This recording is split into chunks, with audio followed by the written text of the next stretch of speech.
Hello, welcome again, my dear friends. Please don't forget to subscribe and like my channel. पढ़े चलो. So let's discuss the news. Right to privacy is the news. दोस्तों, right to privacy अभी हाल ही में चर्चा में रहा. Right to privacy हमारा fundamental right है या नहीं. कुछ लोग कहते हैं कि हमारा फंडामेंटल राइट है, प्राइवेसी को हमें ऐसे नहीं उजागर कर सकते. सरकार कहती है not, this is not your fundamental right. तो इसके बारे में बहुत ज़्यादा कंट्रोवर्सी हो गई है और इस कंट्रोवर्सी को दूर करने के लिए तो सुप्रीम कोर्ट ने एक कमेटी का गठन किया है. 9 जजों की कमेटी का गठन किया है. ठीक है, उसके बारे में जानेंगे. तो 9 जजों की बेंच है, बनाई गई है सरकार द्वारा 5 जजों की कमेटी के आधार पर. यानी कि 9 जजों की बेंच 5 जजों की कमेटी की रिपोर्ट के आधार पर निर्णय लेगी और इस बात का निर्णय लेगी कि फंडामेंटल राइट है या नहीं. यानी कि 9 जजों की एक बेंच है और कमेटी जो है 5 जजों की है. यानी कि 5 जज जो है उसके बारे में जानकारी हासिल करेंगे और उसके बारे में निष्कर्ष निकालेंगे और टोटल विवेचना करेंगे कि राइट टू प्राइवेसी है क्या, फंडामेंटल राइट है या नहीं है. 5 जजों की कमेटी को लीड जो करेंगे वो हमारे भारत के chief justice of India JS Kher करेंगे.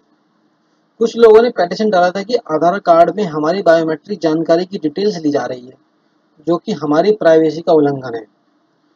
अब जैसे कोई कोई बीमार है, अस्पताल में भर्ती है या कुछ अपनी बीमारी को सो नहीं करना चाहता और उसका सर्वर जो है वो आधार कार्ड से लिंक करना चाहता है, उसकी आधार कार्ड डिटेल जाना चाहता है और उसका आधार कार्ड कहीं और भी लिंक है, तो उस तरह से हम उसकी जो बायोमेट्रिक जानकारी है वो शेयर हो सकती है. तो उसका उसे डर है, इसने ही पिटीशन डाली. तो लोगों का कहना है, अलग अलग मत हैं. तो इसके बारे में क्या है, कमेटी गठन करेगी, जो भी फैसला करेगी. पर है क्या, देख लेते हैं. प्राइवेसी इज फंडामेंटल राइट और नॉट. भाई है कि नहीं है, ये तो जज साहब बताएंगे. 9 जज कमेटी एस्टेब्लिश्ड हो गया गठन 9 जज की कमेटी का. Supreme court of India on 18 July 2017 did it to set up a 9 judge bench to decide whether the right to privacy in the world last democracy can be defined as a fundamental right under the constitution or not. हमारा देश की जो democracy है दुनिया की सबसे बड़ी democracy है. हमारा देश दुनिया में ऐसा दूसरा देश है जिसकी जनसंख्या पूरी दुनिया में सबसे ज़्यादा है. अभी फिलहाल चीन की जनसंख्या सबसे ज़्यादा है, दूसरी हमारे देश का नाम आता है. तो इतनी बड़ी डेमोक्रेसी में चीन में डेमोक्रेसी नहीं है, इसीलिए दुनिया की सबसे बड़ी डेमोक्रेसी कौन हुई, अपना इंडिया हुआ. ठीक है. फंडामेंटल जो राइट हैं वो किसके अंदर आते हैं, भाग 3 part 3 of the Indian constitution. और किन आर्टिकल्स के अंतर्गत आती है, 12 to 35. ठीक है. जब ये हमारा कोई भी न्यूज़ हमारे उसमें चल रही है, हाल फिलहाल में समाचारों में चल रही है, तो उससे संबंधित क्वेश्चंस भी आने की संभावना बहुत ज़्यादा होती है. करंट अफेयर्स जब हम पढ़ते हैं तो हम जो करंट अफेयर्स पढ़ने का फ़ायदा है वो फ़ायदा ये है कि उससे रिलेटेड बहुत सारी चीज़ों की जानकारी भी हम ले लेते हैं या उनसे अवेयर हो जाते हैं. जैसे कि हमने राइट टू प्राइवेसी जाना, तो फंडामेंटल राइट है नहीं है तो जल्द देख लेंगे. लेकिन इसके बारे में हमने 2 न्यूज़ और पढ़ ली. कौन सी, भारत के संविधान के भाग 3 में आता है और आर्टिकल 12 से 35 में आता है. ठीक है. तो इस तरह से करंट अफेयर्स पढ़ने का बहुत फायदा होता है कि हम उससे उनसे रिलेटेड चीज़ों को भी ऑब्जर्व कर लेते हैं, जिससे कि हमारी जो नॉलेज है वो वास्ट हो जाती है. ठीक है. नेक्स्ट न्यूज़ है, UK first women Sikh MP. देखिए ये है प्रीति गौर गिल. यूनाइटेड किंगडम में ये एक ऐसी पहली सिख महिला होंगी जिनको MP बनाया गया है. ठीक है. और वो भी वुमेन सिख MP. तो इनका नाम ध्यान रखिएगा, Preet Kaur Gill. Gill elected to home affair select committee. ये होम अफेयर्स की सिलेक्ट कमेटी के लिए इनका चुनाव हुआ है. She won Edgbaston seat for Labour party on 8 जून 2017. 8 जून 2017 को इन्होंने लेबर पार्टी में से निर्वाचित हो, लेबर पार्टी की सदस्य होकर एजबेस्टन सीट पर चुनाव जीता था. ठीक है. प्रीत कौर गिल. ठीक है। नेक्स्ट न्यूज़ जो है बहुत ज़्यादा साइंटिफिक है, तो इसके बारे में हम जानेंगे थोड़ा सा। और लेकिन ये न्यूज़ है बड़ी इंपॉर्टेंट, क्योंकि इस तरह की क्वेश्चन ज़्यादातर आते हैं पेपर में घुमावदार। तो देखते हैं क्या न्यूज़ है। US navy test world's first laser weapon system. United State यानी कि अमेरिका की नेवी ने वर्ल्ड की यानी कि दुनिया की ऐसी पहली लेजर हथियार प्रणाली का विकास किया है। इसके इन्होंने दिया है नाम ला लेजर वेपन सिस्टम, जो बहुत ज़्यादा साइंटिफिक है और बहुत ज़्यादा एडवांस्ड है। इस प्रणाली को यूएसएस प्रोन्स उभयचर परिवहन जहाज पर तैनात किया गया है। ठीक है, इसको एक जहाज पर तैनात किया गया है इसको। परीक्षण के दौरान इस प्रणाली ने अरब की खाड़ी में उड़ते हुए ड्रोन को तथा अन्य टारगेट पर भी सटीक निशाना साधा था। इसके अतिरिक्त यूएसएस पोन्स पहला ऐसा जहाज बना है जिस पर अत्याधुनिक हथियार प्रणाली लगाई गई है। एक यूएसएस पोन्स नाम का जहाज है जिस पर ये अत्याधुनिक हथियार प्रणाली लगाई गई है। ठीक है, यूएसएस पोन्स। देखिए, you should be aware about this machine। यह हथियार जो प्रकाश की गति से निशाना लगा सकती है। प्रकाश की गति से समझिए, प्रकाश कितना तेज चलता है। प्रकाश 3×10⁸ मीटर प्रति सेकंड की रफ्तार से प्रकाश की गति चलती है। और किसी भी इंटरकॉन्टिनेंटल बैलिस्टिक मिसाइल जो होती है उससे 50,000 गुना अधिक तेज है मिसाइल फेंक सकती है।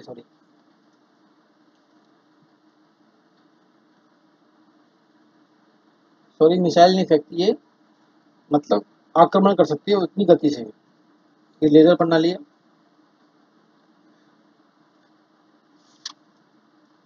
और ये अदृश्य होती है, किसी रडार में भी नहीं आती है।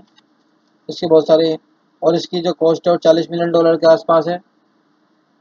और ये हवा में, धरातल पर और समुद्र में तीनों जगह वार कर सकती है। इसका निर्माण ईरान और उत्तरी कोरिया से होने वाले मिसाइल हमले के खतरे को देखते हुए किया गया है। आजकल अमेरिका को डर है कि कहीं कोरिया उसे हमले के लिए उकसा ना दे या कोरिया उस पर हमला ना कर दे। तो अमेरिका ऐसे ऐसे सिक्योरिटी वेपन्स अपने बनाता रहता है, और वेपन्स बनाने के लिए अमेरिका मशहूर है, इंडिया को भी एक्सपोर्ट करता है। तो इसके बारे में जान लेते हैं। What is the law laser weapon system. It is the full form of law, यानी कि लेजर प्रणाली से चलती है ये लेजर हथियार। Okay, I highlighted this portion, please read carefully। law has been deployed aboard the USS Pons Ambitious। USS Pons जो एक जहाज है, transport ship.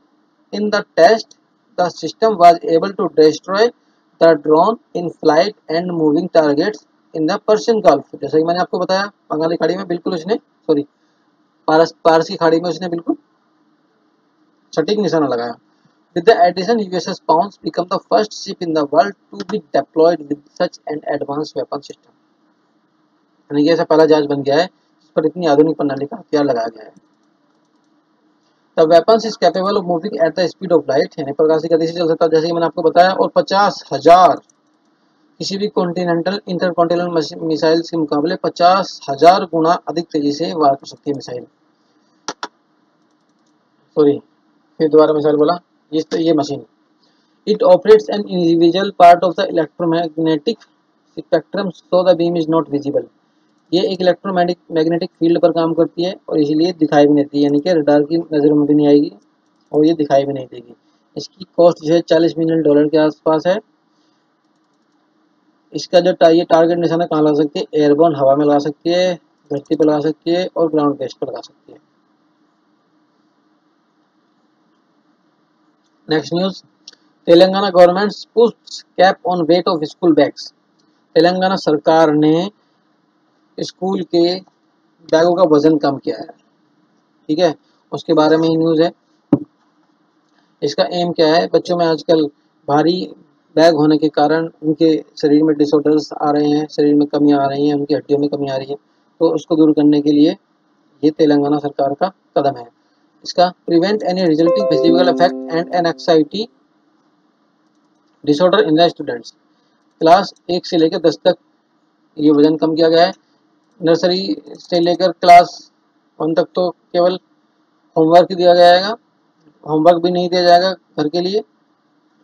Class 1 to 2 maximum 1.5 kilo होगा, 3 to 5 मैक्सिमम 3 किलो वजन होगा बैग का, और 6 to 7 मैक्सिमम 4 किलो होगा, और 7 to 10 मैक्सिमम 5 kg होगा। Government also stated that there shall not be any homework for primary grade children, यानी कि कक्षा 1 से लेकर 5 तक कोई होमवर्क भी उन्हें नहीं दिया जाएगा।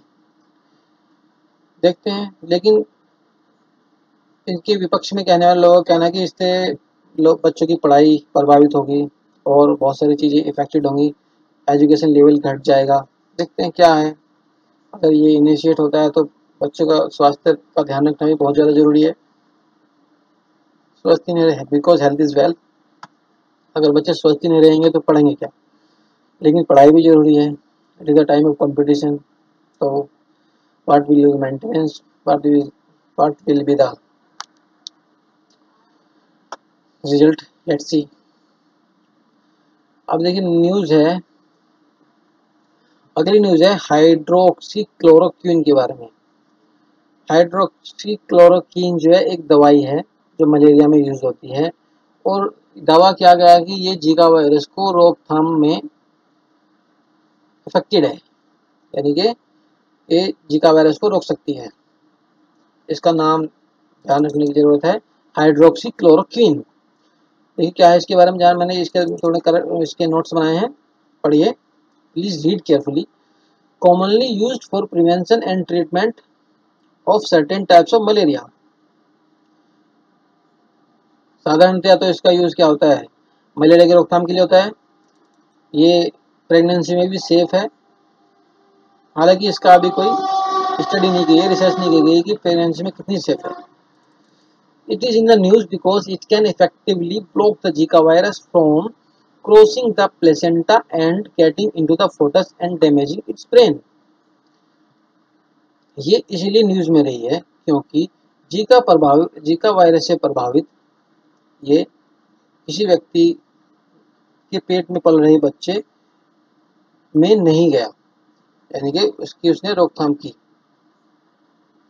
तो जीका वायरस क्या है, जिसमें बच्चे का सर बड़ा हो जाता है, तो सॉरी बच्चे का सर ऊपर की तरफ से छोटा होता है और चेहरा थोड़ा सा नीचे बड़ा होता है, तो उसके दिमाग का जो विकास है वो बंद हो जाता है जीका वायरस होने के कारण से। अफ्रीका कंट्रीज में पहले आया था, तो जीका वायरस के बारे में हम सभी लोग ज़्यादातर जानते ही हैं। तो उसकी रोकथाम के लिए इस दवाई का उपयोग किया गया था और जिसमें सफलता हासिल हुई है, तो ये इसी वजह से हाइड्रोक्सी क्लोरोक्विन न्यूज़ में थी। हमें इसका नाम ध्यान रखने की आवश्यकता है। Next news is L K. Advani receives lifetime achievement award for contributions in the Lok Sabha. Lal Krishna Advani को लाइफ टाइम अचीवमेंट अवार्ड मिला है उनके कंट्रीब्यूशंस के लिए, लोकसभा में उनके कंट्रीब्यूशंस के लिए। और तो कुछ मिल नहीं रहा इनको बेचारे को, लाइफ टाइम अचीवमेंट अवार्ड देंगे भी नहीं। The awardees were selected by a jury headed by former Lok Sabha speaker Shivraj Patil. Shivraj Patil Lok Sabha के पूर्व स्पीकर थे, उनके जरिए उनके द्वारा ये जूरी हेडेड हुई और उन्होंने इन्हें लाइफ टाइम अचीवमेंट अवार्ड दिया। The criteria for choosing the award is included whether the parliamentarians follow the rules of procedure of the house. एक ऐसे व्यक्ति को दिया जाता है जिन्होंने पार्लियामेंट के प्रोसीजर को रूल्स एंड रेगुलेशंस के मद्देनजर फॉलो किया। तो congratulation mister L K. Advani ji और lifetime achievement award. Okay, तो let's go next news. Telangana launches Janahita for speedy redressal for public grievances. Telangana सरकार ने एक ऐसा पोर्टल की शुरुआत की है जिसका नाम है जनहिता और पब्लिक की ग्रीवेंसेस को सोल्व करेगा। पब्लिक उसमें या कोई भी व्यक्ति अपनी उसमें कंप्लेंट डाल सकता है उस पोर्टल में, और उसका वो ट्रैकिंग जो होगी सरकार उसको उसकी ट्रैकिंग उसके एसएमएस के जरिए दी जाएगी कि कहाँ पर उसकी किस तरह से सुनवाई हो रही है उसकी शिकायत की। ठीक है, उसका नाम क्या है, Janahita. It is a portal on website, you can see Janahita and public grievance site. It is a portal to receive complaints from the public. Okay, it is a single window for all grievances and their redressal management.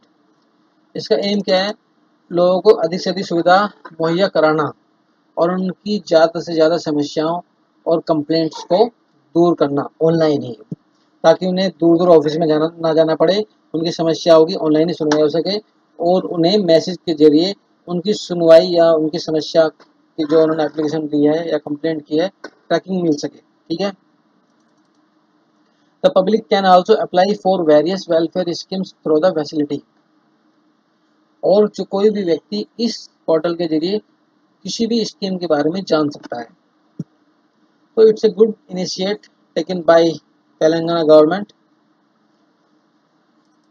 I think every state should try this type of facilities for the peoples. Citizens would to be notified of their complaint status through SMS. Okay, I have already told you. And the next news is about Mr. President of India.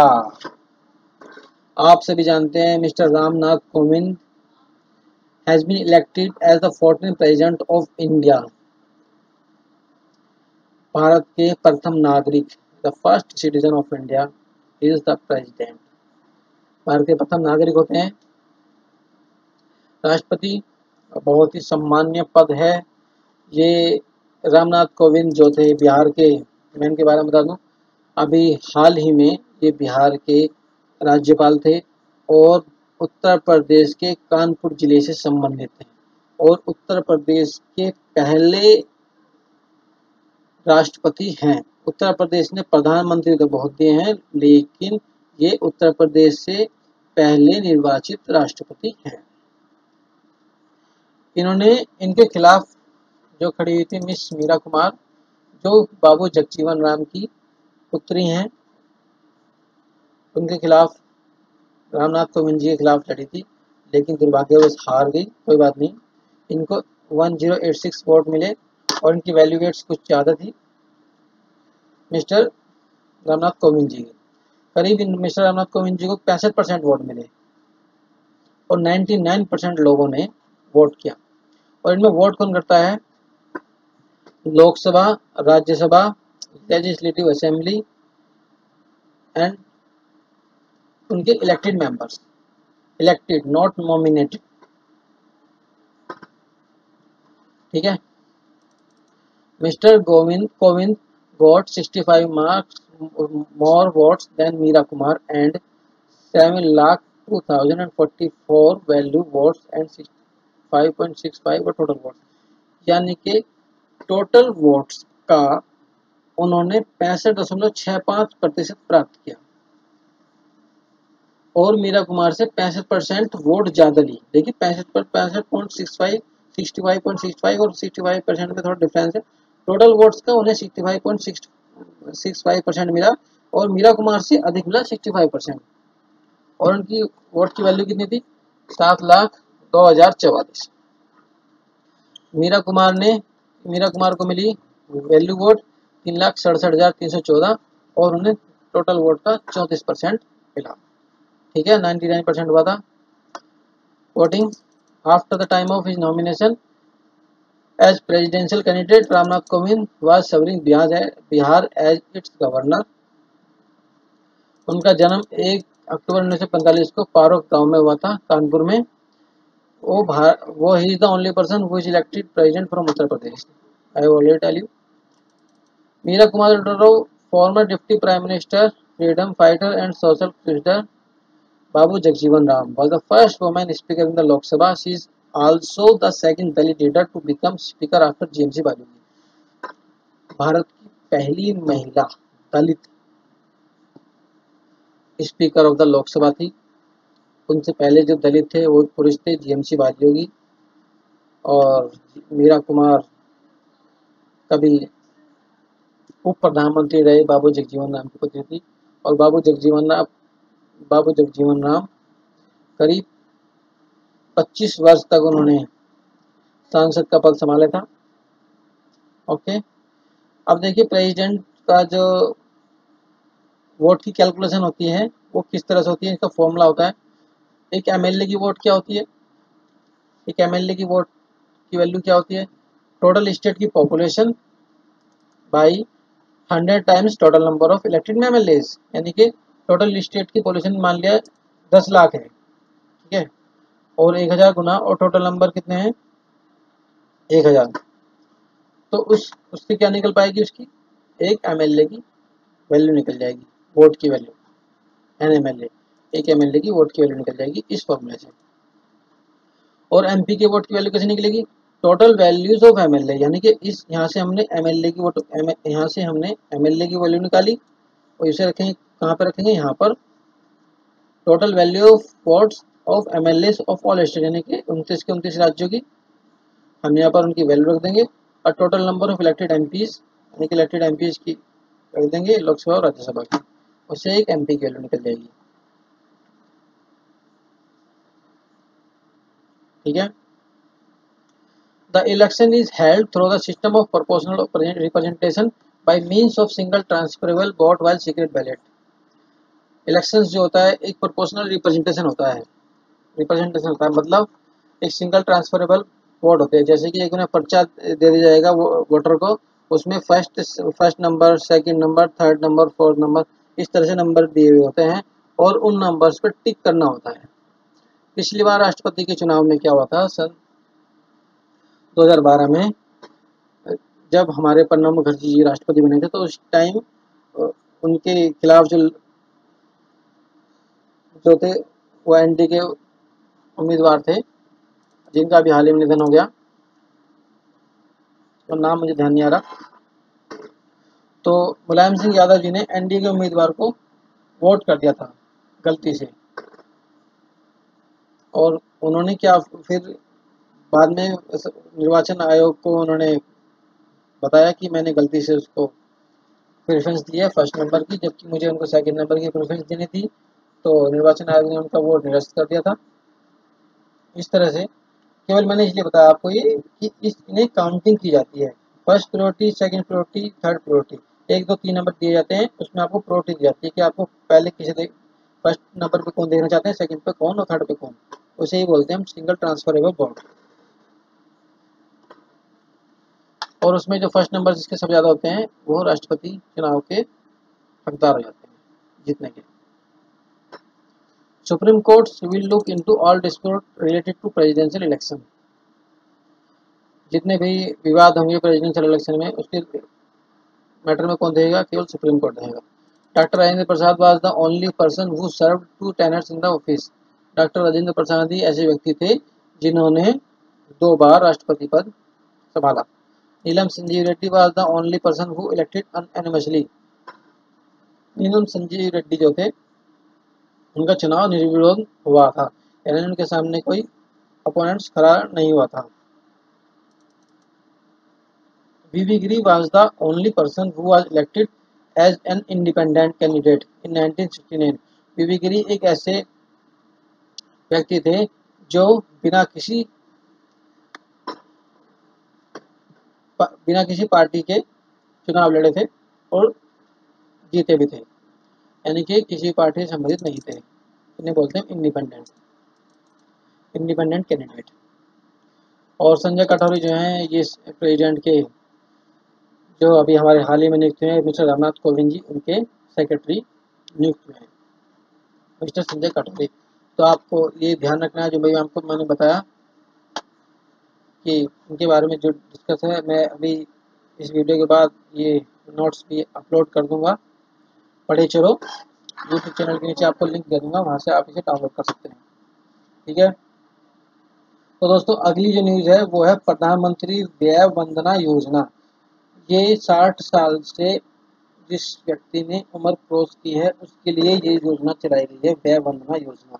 इसमें क्या है, इसमें लोग retire होने के बाद या 60 साल ऊपर होने के बाद एक एक मुश्त जो राशि है उसको जमा करेंगे, और उसके बदले जो उन्हें हर महीने या मंथली या बाई मंथली या क्वार्टरली, हाफ ईयरली या ईयरली उसका ब्याज उन्हें वापस मिलेगा। तो इसे हम प्रधानमंत्री व्यय वंदना योजना के बारे में बताएंगे। केंद्रीय मंत्री अरुण जेटली के द्वारा 21 जुलाई 2017 को वरिष्ठ नागरिकों के लिए पेंशन व्यय वंदना योजना आरंभ की गई। 8% की दर से इस पर ब्याज मिलेगा, कोई जीएसटी नहीं लगेगा इसके ब्याज पर, ना ही इस पर कोई जीएसटी लगेगा।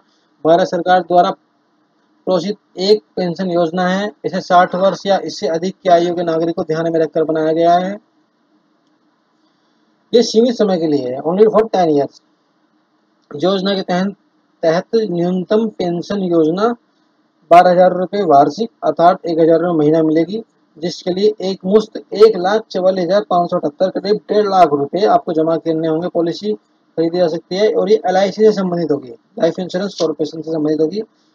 यदि आपको या कोई भी पॉलिसी जो ले रहा है 5,000 रुपये महीना चाहिए तो उसको 7,22,890 रुपये जमा कराने होंगे, जिससे कि उसे 5,000 रुपये महीना रिटर्न मिले मंथली। ठीक है, तो इसके बारे में जान लिया। अब इसके बारे में हम ये पॉइंट है इन्हें डिस्कस कर लेते हैं। Please read carefully this points because I prepared from various sources this type of notes and I did very work hard for that. Please do as follows.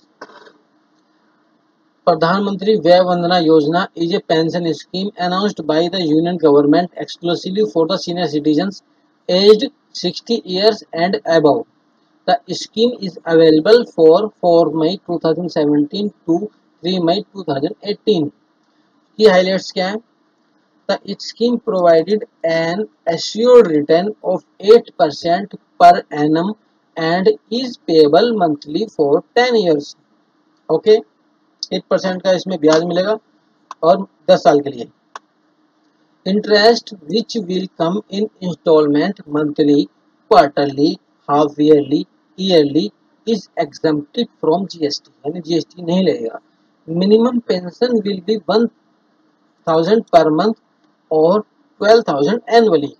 Okay, and candidate would deposit 1,44,578.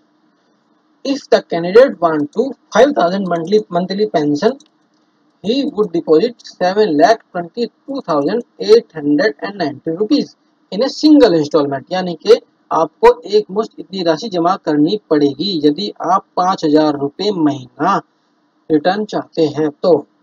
और सबसे बड़ी खास बात इस scheme की यह है कि आपको मंथली रिटर्न जो हो रहा है ये ओनली इट इज द ब्याज, इट इज द इंटरेस्ट। आपकी जो राशि है आपको 10 साल के बाद ऐसे ही मिल जाएगी, ये केवल आपको मंथली रिटायरमेंट प्लान मिल रहा है।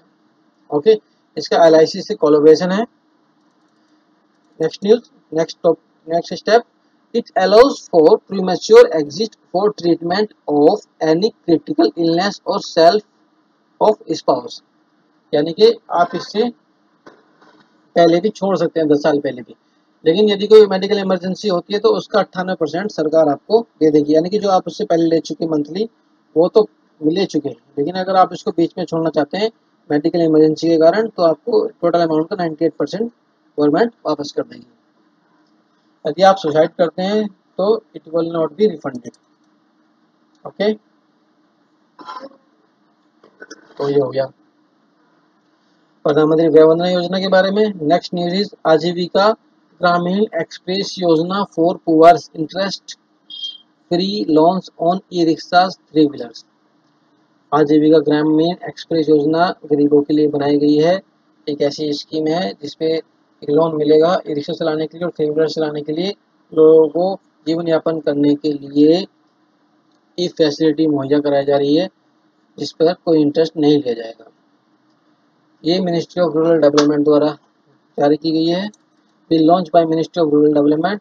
इट इज ए सब स्कीम ऑफ दीनदयाल अंत्योदय योजना, national rural livelihood mission, DAY NRLM।